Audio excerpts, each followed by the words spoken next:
Oh my god, who's a bookadur? Brutality is real.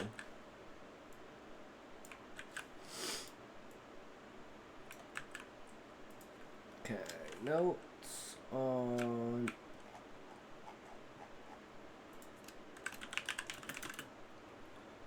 what did we call it? Guru Lies. All right.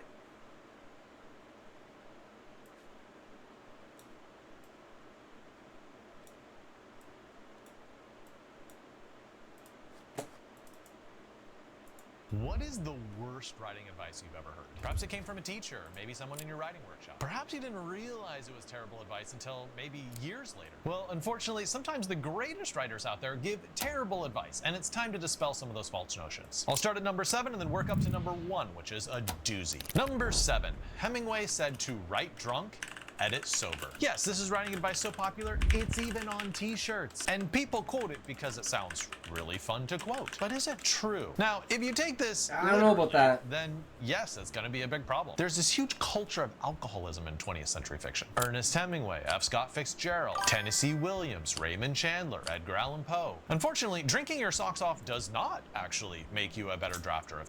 Oh, ads. I wasn't paying attention. I should have waited until the ads were over to start the video. But hey, at least we got the first one out of the way, right?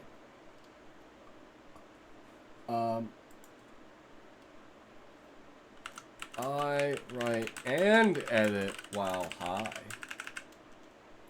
Oops.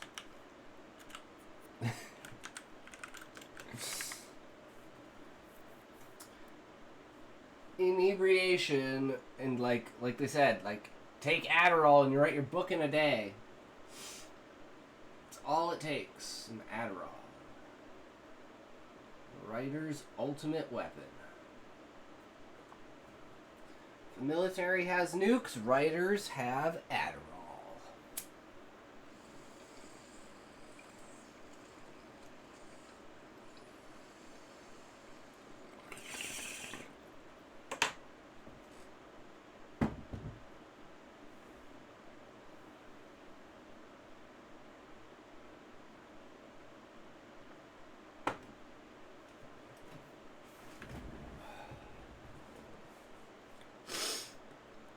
Alright, almost there, almost there.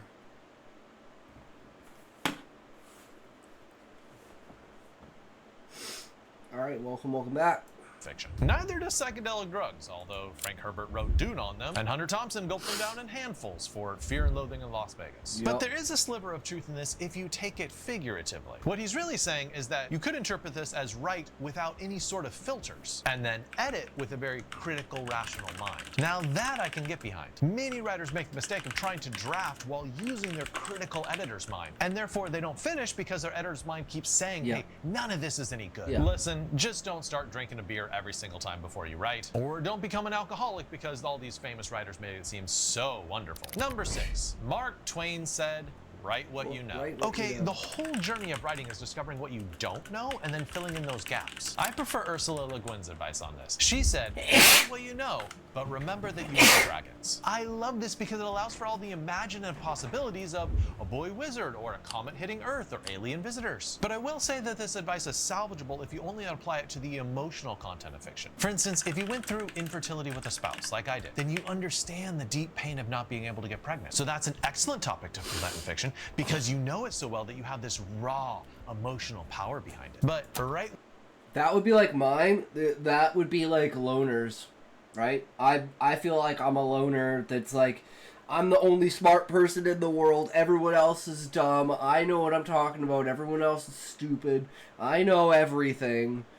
And that's kind of what like Husai is in a way, in the aspect of he is the only human. He knows things about reality and consciousness that other people can't even fathom. And he's essentially the guiding hand, the person leading everyone along the way, like, because he's like the master strategist, like the commander, right? telling all the other pieces how to move. And you know, I'm good. I'm good at sitting in the back watching things happen and planning things out.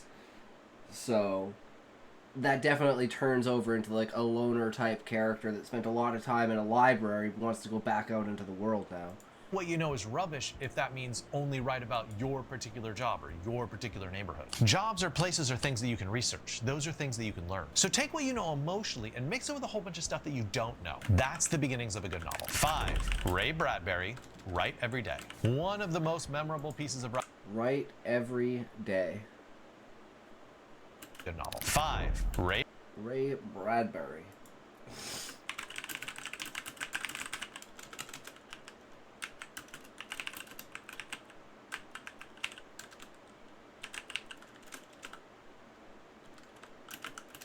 Write Every Day.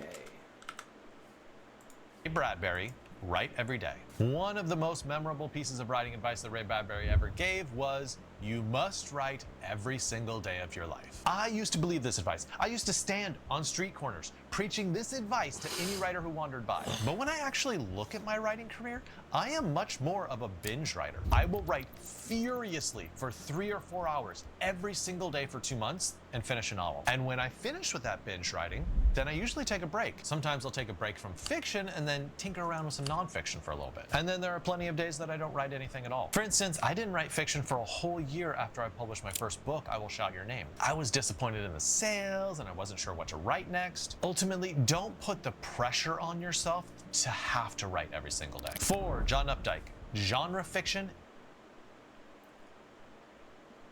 All right.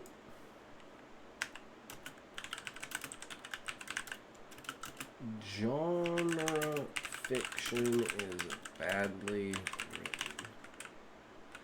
Not 100% sure what he means by that. Is badly written. Here's what Updike said in an interview with the Paris Review. I can't believe the quality of the writing in popular fiction. It's not there. There are exceptions. There are some very good writers writing detective stories, for instance, but they're not in the same league as, and he names a bunch of names. There is a long tradition in literary fiction of feeling very snooty about genre fiction. Oh, all those poor genre writers. And lots of MFA programs support this hierarchy because they only teach literary fiction and they have almost zero professors who write, say, sci-fi or romance or westerns or fantasy. Personally, I write literary fiction, but I don't put it on a pedestal above genre fiction. They're doing very different things. They have very different goals, and they have different banks of readers. Every writer should be asking themselves, when I read genre fiction, or broadly speaking, commercial fiction, what can I learn? Listen, I don't enjoy Dan Brown for a whole host of reasons, but that doesn't prevent me from learning a whole bunch of things from him. 1, pacing. He is a master at keeping the story moving quickly. 2, cliffhangers. Study the end of each chapter. You can't stop reading. 3, high concepts. Da Vinci Code is an eye-catching concept about the origin of Jesus and secret societies. That said, I think most commercial and genre writers have a lot to learn from literary writers about care with language, not being sloppy, overwriting, or using cliches, and also depth of characterization, focusing on complex psychologies and crafting unique human beings. 3, William Faulkner, Kill Your Darlings, of course, the biggest one.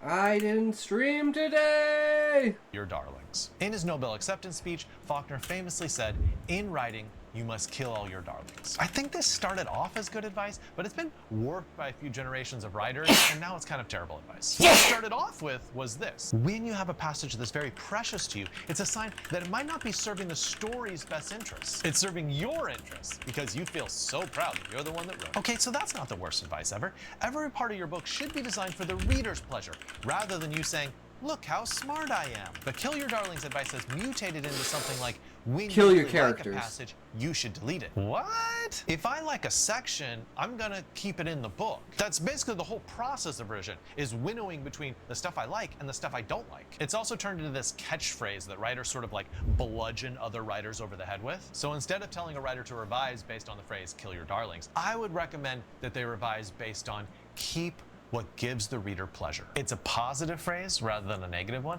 and I think you'll end up deleting what doesn't bring joy. 2, Elmore Leonard. If it sounds like writing, rewrite it. Yep. That's what Ray was telling us. Sorry, not Ray. Ram. Gives the pleasure.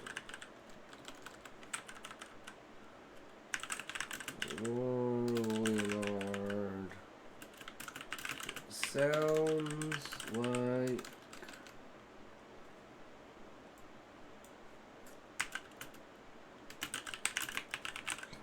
writing, I rewrite it. I rewrite it. Elmore Leonard is famous for his natural speech patterns in his fiction, and so it totally makes sense that this is the type of advice that he would give. He prioritizes the application of everyday speech in fiction. He doesn't want you to be fancy. I think it is a good impulse to guard against purple prose, which is writing that is trying too hard and becomes ugly in the process. But writing is writing. It's different than speech. A lot of writing is crafting the perfect rebuttal or the most beautiful line. And those aren't things that a person would just naturally trot out. For example, look at dialogue in movies like Juno. Look, I just drank my weight in Sunny D and I gotta go pronto. Or shows like Gilmore Girls. Ate and then we danced. Danced? How? We pop locked. Was it a fast dance, slow dance, group It dance? was a slow dance. What is group dance? The hustle, the horror. It's not natural dialogue, it's hyper-stylized dialogue. It's dialogue that would only be true if everyone in the world had an IQ of 190 and could think faster than Formula One cars. It's fake dialogue, but guess what? It's also really fun. And some of the most beautiful passages that I have ever read in Cormac McCarthy sound like Shakespeare up and married the New King James Bible. It doesn't sound natural at all, but guess what? It's beautiful. And lastly, number one, Anton Chekhov, show don't tell. This is one of the most famous lines in literature, a line that has spawned trillions of pieces of writing advice. There's been quotes in a million classrooms and on a million blogs and on a million social media feeds. Here's the quote. Don't tell me the moon is shining. Show me the glint of light on broken glass. This advice is helpful for beginning writers because they tend to forget the details and instead... Yeah, that's a good one. Don't tell me the moon is shining.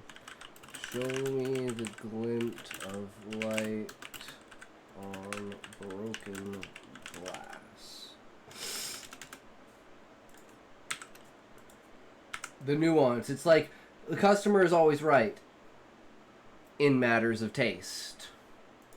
On broken glass. This advice is helpful for beginning writers because they tend to forget the details and instead focus on exactly what they want the reader to think. But once you get some writing experience under your belt, you realize that sometimes it is enormously helpful to tell the reader. Tell them what to think of an evil character and then also show that character acting in a way that deserves hate. Tell them what happened over the summer. Don't show them, it would slow down the pace too much. Tell them what's going to happen at the end of the book to make the reader anticipate it. Telling is one of the most powerful tools in a writer's tool belt. Now, that doesn't mean you should avoid showing. Showing is the bread and butter of fiction writers. Most of the time, you do want scenes that reveal character through a person's actions. And therefore, readers often like showing because it's the type of storytelling that they're used to because of movies. But telling is something that fiction in particular does really, really well. And if you stop using telling in your fiction, you're just hamstringing your writing. Really, good writing advice is telling the author, you need to know when to tell and when to show because there are definitely places for both. All right, comment below with your least favorite writing advice or say your most favorite writing advice. And do two things. Click the button with the thumbs up on it and then click the subscribe button so you can see.